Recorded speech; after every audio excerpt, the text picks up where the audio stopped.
Hello everybody, welcome back to One Man's Tracks. This is where I mostly just review secondhand albums, but today I thought I'd do something a little bit different. Got excited about making a little collaboration video with my friend and started throwing together a list, but then realized all the albums on my list were from a tiny little packed in little period, and I'd figure why not make a clickbait little title. And so you clicked on this video, you know what the title is. These are 5 albums that define why the spring of 2018 released the greatest albums of the past 10 years. A lot of bugs out here, so let's get walking. The very first album I'd like to get into is probably the best pop album of 2018.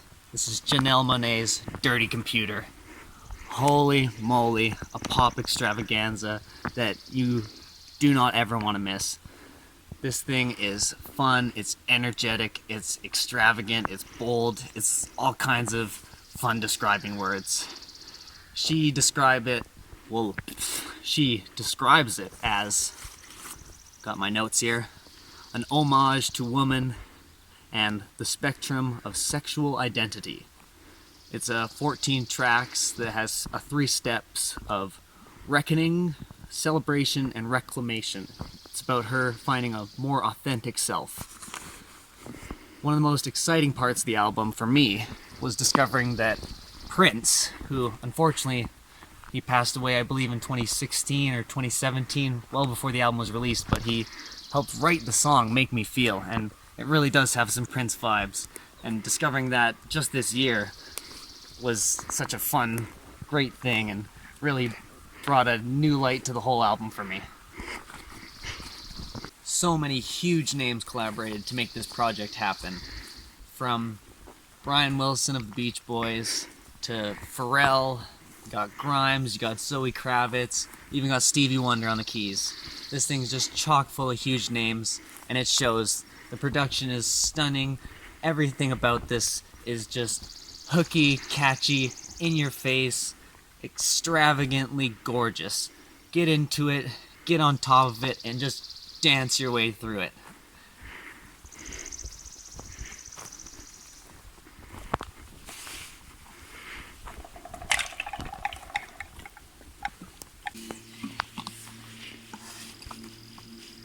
The second album, released in spring of 2018, Father John Misty's 4th album, God's Favorite Customer. Written in only about 6 weeks, apparently on the toilet. He was stated to have said that concept albums were pretentious and wrote this album without any kind of themes or solid narrative in mind. But that said, this thing flows really beautifully and does tend to be really poetic, and I'd say is conceptually really sound, regardless of whatever he said about it. I cannot get enough of just how real and brutal and honest this whole album is. It touches me in such a perfect spot, and it came at the perfect time for me as I was traveling in India and Thailand, and for me the experience wasn't beautiful and it wasn't vacation-like, and for me to look into this album and see him to describe it as misadventurous, I couldn't have been more perfect. This album hits a common thread that a lot of these albums have, being super honest and having a pretty humorous delivery style. It leads into another one of obviously my favorite albums of all time.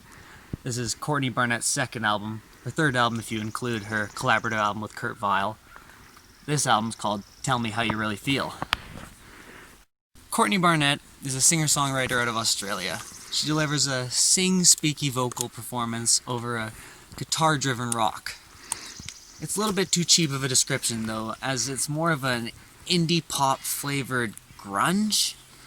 It's vulnerable but raw, yet it's still casual and floaty. Such a dichotomy of ideas and sounds that come together so beautifully and in such a unique way that you just have to listen to it to figure out what she's all about. Try her out, give it a listen. I've got them all linked down below. Moving on to the fourth album, I believe. This is Sex and Food by Unknown Mortal Orchestra. This band I can't describe in any genre at all. I've heard them described as funky, R&B, psychedelic, electronic. They're all over the place. With an album title as simple as Sex and Food, as down to earth as that, you'd expect something like that maybe, but it's everything but. All their songs are inspired by the places where they recorded, which are locations all over the planet, from Seoul to Vietnam to Mexico to New Zealand to, I believe, even Iceland. They took inspiration and create these cool little concepts and catchy little ideas. Self-described as more expansive and eclectic than previous records, this one's sweet but with underlying uncertainty. It's vulnerable and disillusioned. It blends tough ideas with these hypnotic sounds. I love how this one just takes you for a whole journey. You gotta listen to this one from start to finish if you do take it for a ride. And it takes me on to the final album on my list here. Album number 5, best for last, maybe. No particular order on these guys. This fifth and final album represents the aesthetically pleasing but fucked up worldview of my favorite Scottish band, Young Fathers. This album is called Cocoa Sugar, and it's another dichotomous album that's chaotic and cynical, yet pretty streamlined at the same time, and super wondrous. It's symbolic, it's informative, it's biblical, yet unimposing. It's been described as a gorgeous meditation on chaos. I simply cannot stop myself from getting up, dancing around, singing every single lyric to this one. Get your ears around this album right now if you haven't already. You're 2 years late to the party. I love every single one of these albums on this list. Please, please, please take me back to spring of 2018. Thank you everybody for watching this video.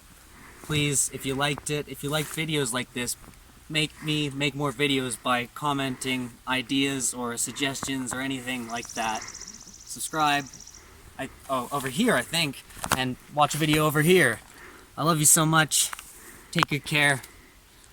You know the stuff. I'm out of here.